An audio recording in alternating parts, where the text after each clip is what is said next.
This is Radio Nepal. I'm Manjil Ghemire with the news. The headlines first. Government decides to recommend President to issue ordinance for amending Fiscal Procedures and Financial Accountability Act.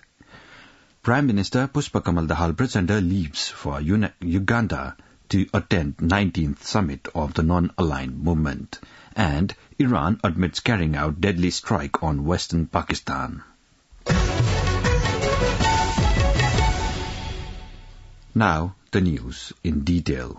The government has decided to recommend the President to issue an ordinance for amending the Fiscal Procedures and Financial Accountability Act 2076 Bikram Sambat.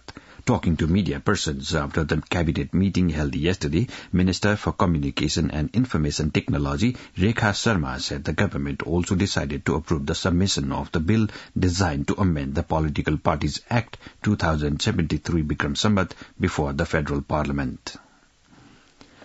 Vice President Ram Sahai Prasad Yadav has said, as close neighbours, the past, present and future of Nepal and India are interconnected.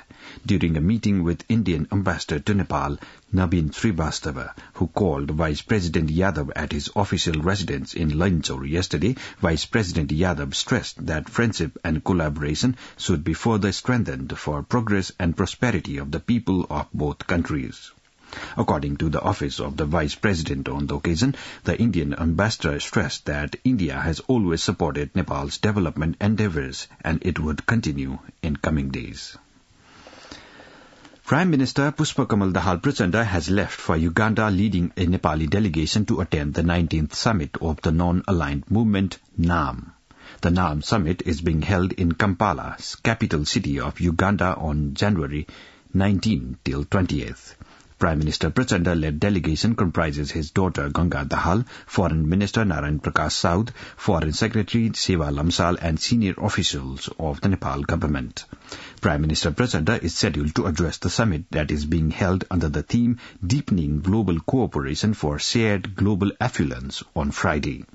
He is attending the special ceremony to be organized by the Ugandan President in honor of the visiting delegation chiefs same day. In course of the summit, Prime Minister Prachanda will be holding bilateral meetings with his counterparts from the attending countries. It is said the 19th summit is to dwell on the ministerial report, review implementation status of the 18th NAM summit, and pass a Kampala declaration.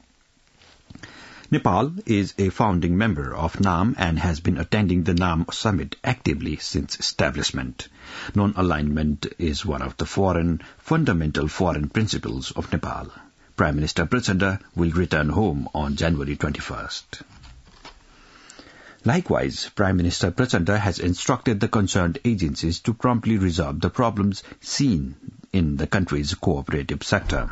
During a discussion held with officials of the concerned bodies at Balwatari yesterday, Prime Minister Prachanda instructed the Home Ministry, the Ministry for Land Management, Cooperatives and Poverty Alleviation and bodies concerned to carry out the required homework for an immediate and long-term resolution to the problems seen in the cooperative sector.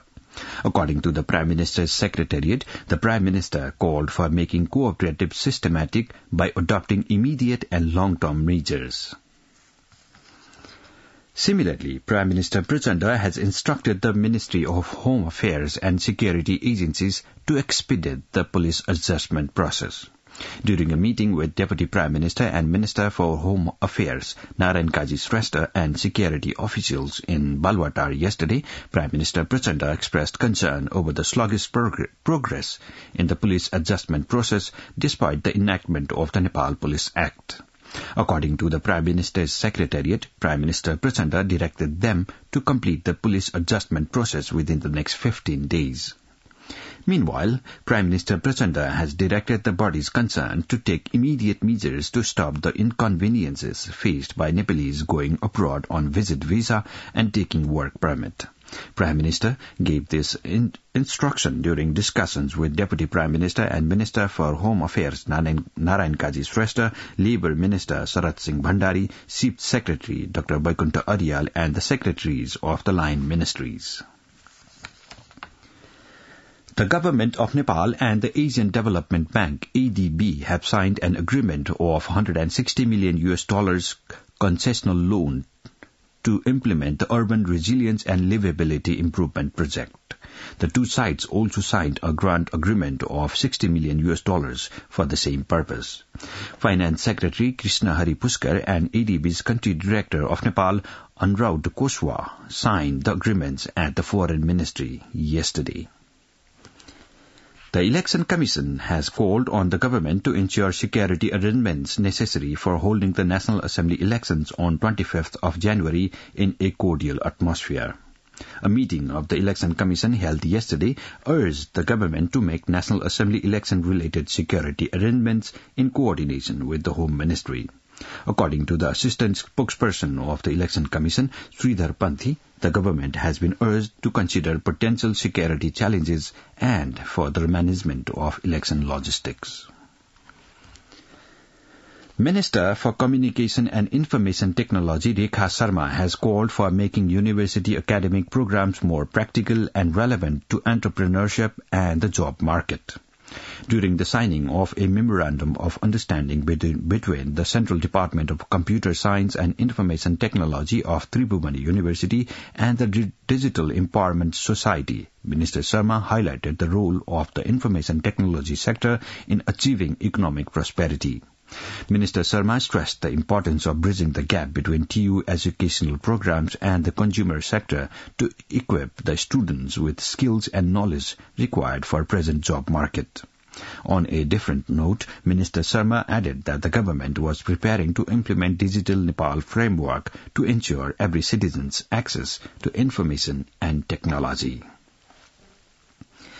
This news comes to you from Radio Nepal. Now on to some international news updates. Iran has admitted carrying out a missile and drone attack on western Pakistan on Tuesday. Officials in Islamabad said 2 children were killed and 3 others injured in the attack in Balochistan.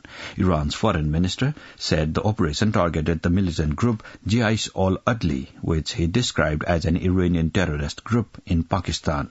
As a result, the Pakistan's government recalled its ambassador to Iran and has blocked Tehran's envoy from returning. The Balochistan attack comes after Iran attacked targets in Iraq and Syria earlier this week. Islamabad said the attack was illegal and warned of serious consequences. Tehran says it does not want to get involved in a wider conflict, but groups in its so-called axis of resistance, which include the Houthi militants in Yemen, Hezbollah in Lebanon, and various groups in Syria and Iraq, have been carrying out attacks on Israel and its allies to show solidarity with the Palestinians. Now the Jella weather forecast for the country. With the partial influence of westerly winds across the country, Meteorological Forecasting Division has forecast the weather to be generally cloudy in the hilly regions of Kosi, Gandaki and Karnali province and partly cloudy to mainly fair in the rest of the country today. Light rain is likely to occur at 1 or 2 places of the country, with chances of light snowfall at 1 or 2 places of the high hilly and mountainous region of Kosi, Bagmati, Gandaki and Karnali province today. According to the latest information provided by the division, the minimum temperature of Kathmandu Valley is recorded as 4.5 degrees Celsius and the maximum temperature as 18.5 degrees Celsius. With this, we have almost come to the end of this news bulletin from Radio Nepal for this hour, but before wrapping it up, let's have a reminder of the headlines once more. Government decides to recommend President to issue ordinance for amending Fiscal Procedures and Financial Accountability Act. Prime Minister Pushpakamal Dahal Prachanda leaves for Uganda to attend 19th Summit of the Non-Aligned Movement, and Iran admits carrying out deadly strike on western Pakistan. This is all we have for this bulletin. Our next bulletin in English will be at 2 in the afternoon. You can listen to us online on our website www.onlineradionepal.gov.np and our mobile app. For more news and information, keep listening to Radio Nepal. Have a good day.